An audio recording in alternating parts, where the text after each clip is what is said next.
Selamat pagi, everybody, and welcome to week 13, where we are looking at computers in business.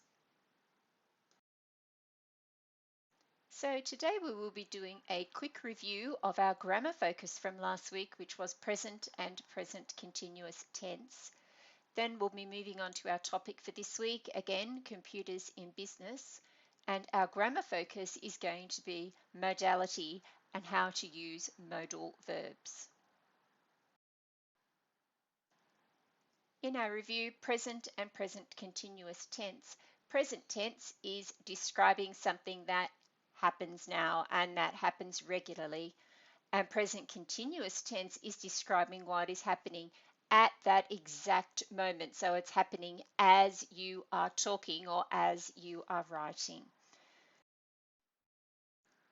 Here are a couple of examples of using present tense and present continuous tense. So this sentence, I study at the university. It's something that I do all the time. That is written in present tense. If I change that to present continuous tense, it will be I am studying at the university. So in present continuous tense, I just added the ing to the verb and put in am. So I have a present participle of the verb. Another example, present tense, he gets good grades. Now you notice that this time I am in the third person singular. So I'm talking about someone else, but only one person. So that means that I need to make the verb a plural because that is the rule in English. So the sentence is, he gets good grades. If I wrote he get good grades, that would not be right because that's not how we speak in English. He gets good grades.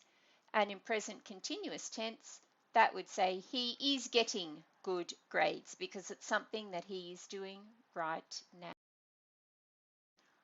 When we are writing in the present continuous tense, you know that we have to use one of these little verbs before we use the regular verb and add the ing. So we either need am, is, or are. So if I am writing in first person singular, I would say I am, and then the rest of my sentence. Second person singular, I would say you are. So I'm using are as my little word there because that's what the rules are.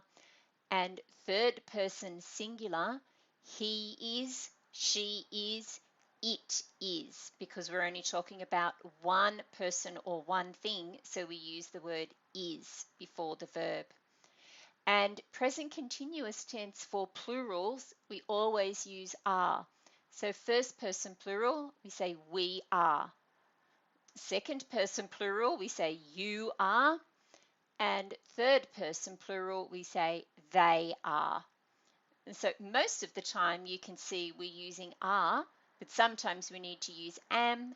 And when it's third person singular, we use is. All right, our warm-up activity and questions for this week. Our first question is, what are the risks of online shopping?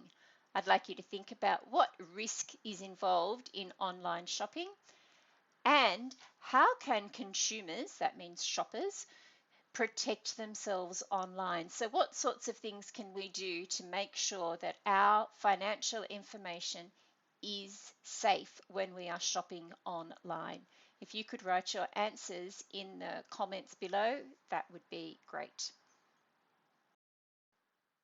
Our warm-up activity for this week is a question for you. What do you think? Who is responsible for making sure online shopping is safe?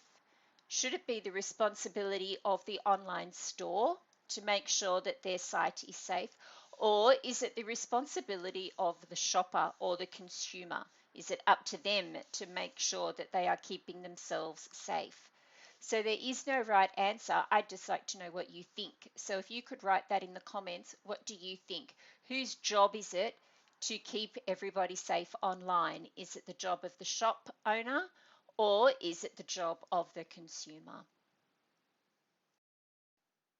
Okay, our reading this week is about cybersecurity and the reading is called The FBI has issued a warning about a scary new online shopping scam, and you could be the next target.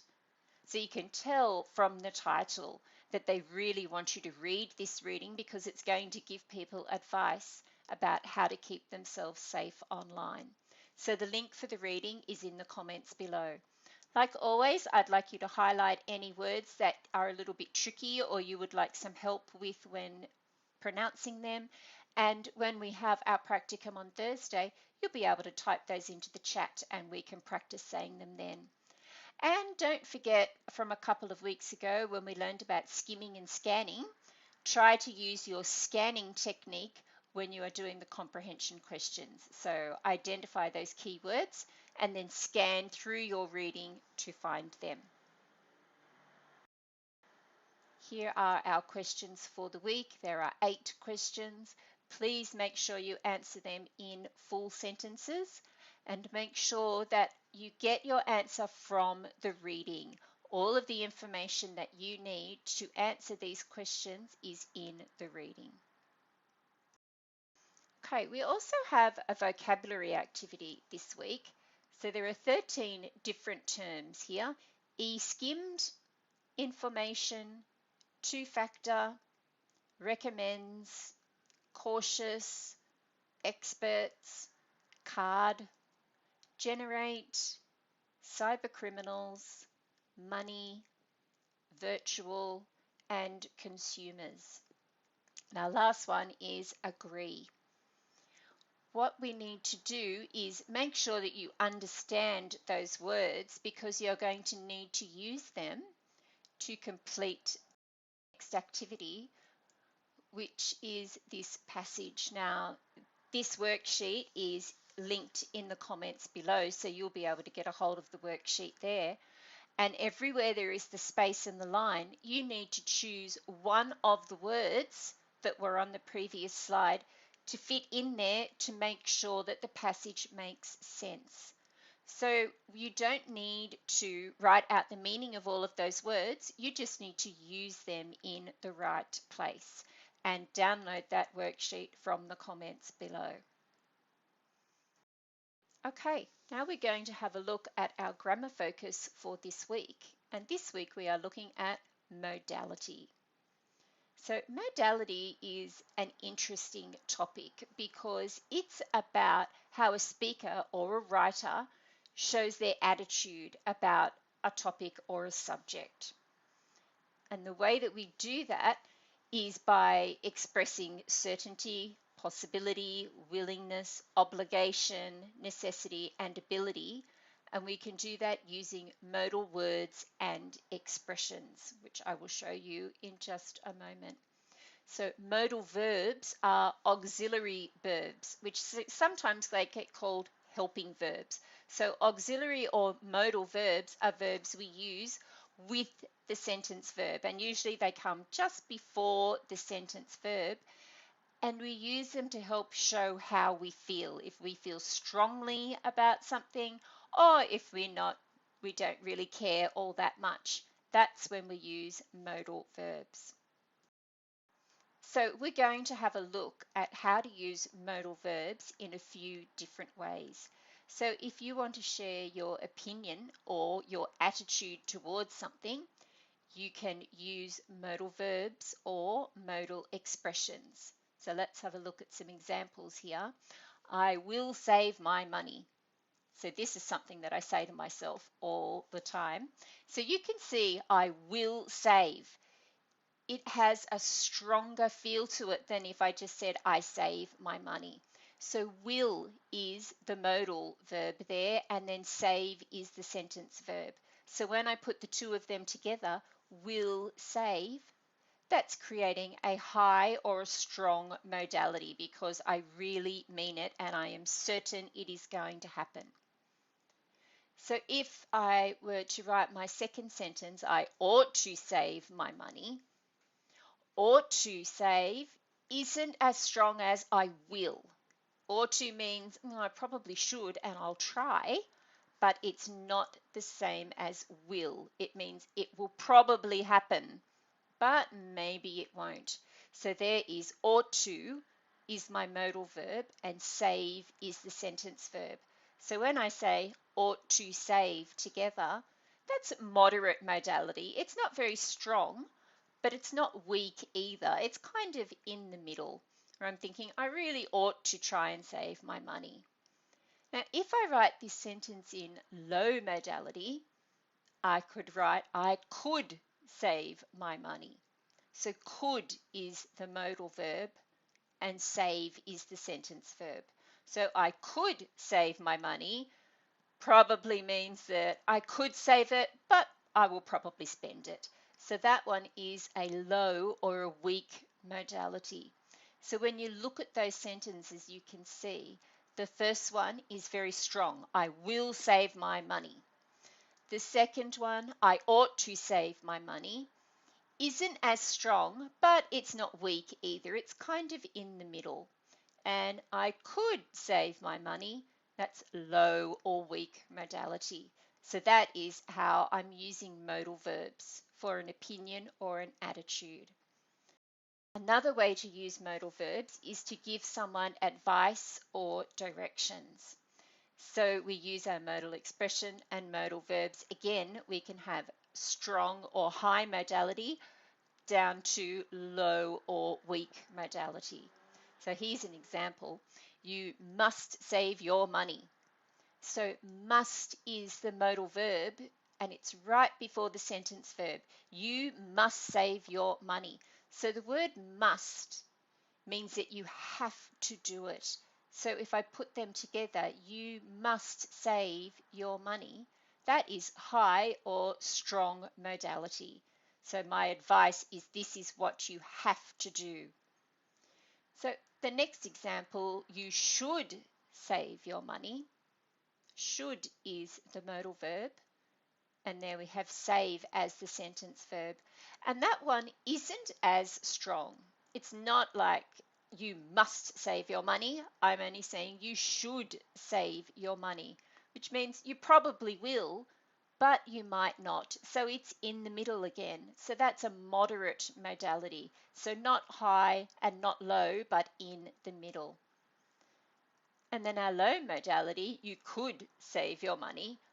So could is the modal verb and save is the sentence verb. You could save your money, but that's a low modality because I don't really mean it and I don't feel very strongly about it. So we've got low or weak modality.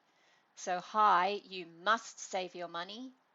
Moderate modality, you should save your money. And low modality is you could save your money. Another way we can use modal verbs is to state a fact or control an action. So again, we have 3 examples for you. Cybersecurity won't be used. So won't is the modal verb there, and won't is the same as saying will not. It's just the short way of saying it. Cybersecurity won't be used. Be used is the verb in the sentence. So we're saying it won't be used. So that's a high modality because I'm not saying maybe we'll use it. It won't be used. So that's a high or strong modality. If I wanted to go for a moderate modality, I would say cybersecurity shouldn't be used. So here, shouldn't, which is the same as should not, is my modal verb, and be used is my sentence verb. So cybersecurity shouldn't be used. That's a moderate modality. I don't feel as strongly about that one. And then in low modality, I could have cybersecurity might not be used. So might not is my modal verb and be used is the sentence verb. So that one is low because I'm saying oh, maybe, but it might not. It's not the same as won't be used. So that is a low or a weak modality. So cybersecurity won't be used is strong. Cybersecurity shouldn't be used is moderate, and cybersecurity might not be used is low modality. Because you can have modality that is in the positive, this is what you must do, but it can also be, as we have here, in the negative. This is what you should not do or will not do. So you can have modality in the negative and in the positive. Another way we can use modal verbs is to make an offer or a request. So here's our sentence: shall I help with your assignment? So that's a high modality because I am saying this is what I need to do. Shall I help with your assignment? That's my offer to you, and shall is my modal verb and help is my sentence verb. So that one is a high or a strong modality. Shall I help with your assignment? If I'm not so sure whether or not I should help and it's a moderate modality, I'll say, should I help with your assignment? Because I'm not sure. So should is the modal verb, and help, of course, is the sentence verb again. And that one is a moderate modality. And the low modality, where I really don't know if I should help with your assignment, is might I help with your assignment? So might is my modal verb, and there's help as my sentence verb. So might I help with your assignment is low or weak modality. So if we just run through those again, shall I help with your assignment? That's a strong feeling and a strong modality. Should I help with your assignment?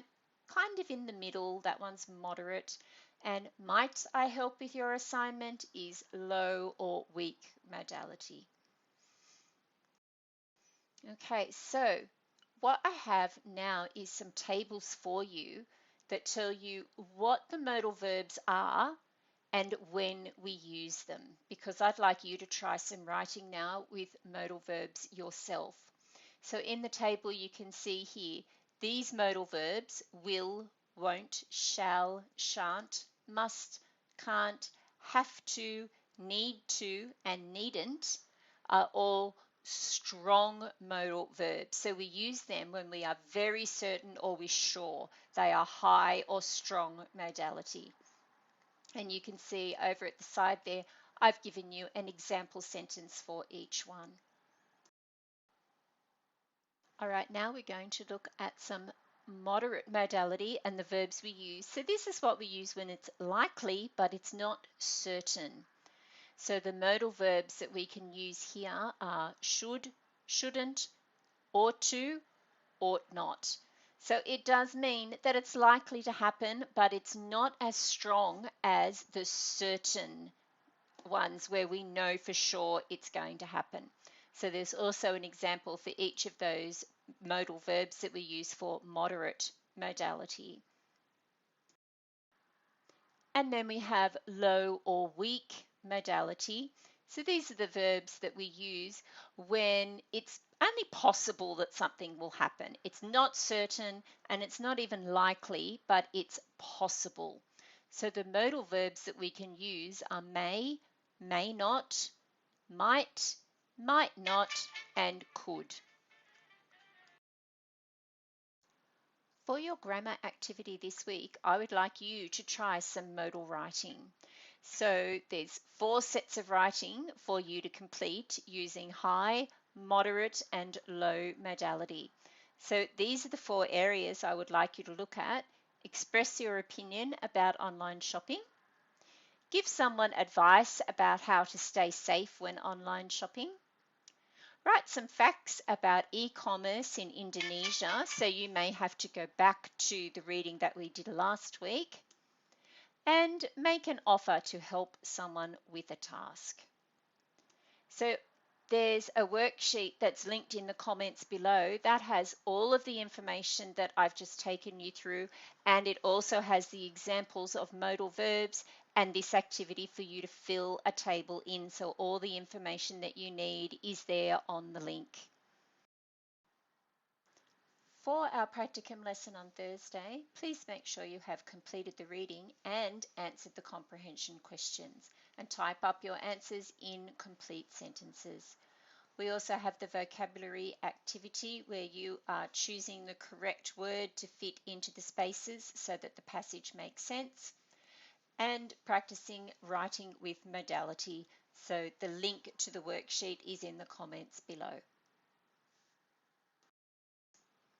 So here's our reference list for this week. They were all websites again. Terima kasih, everybody. Thank you for coming, and I will see you on Thursday at our prac lesson.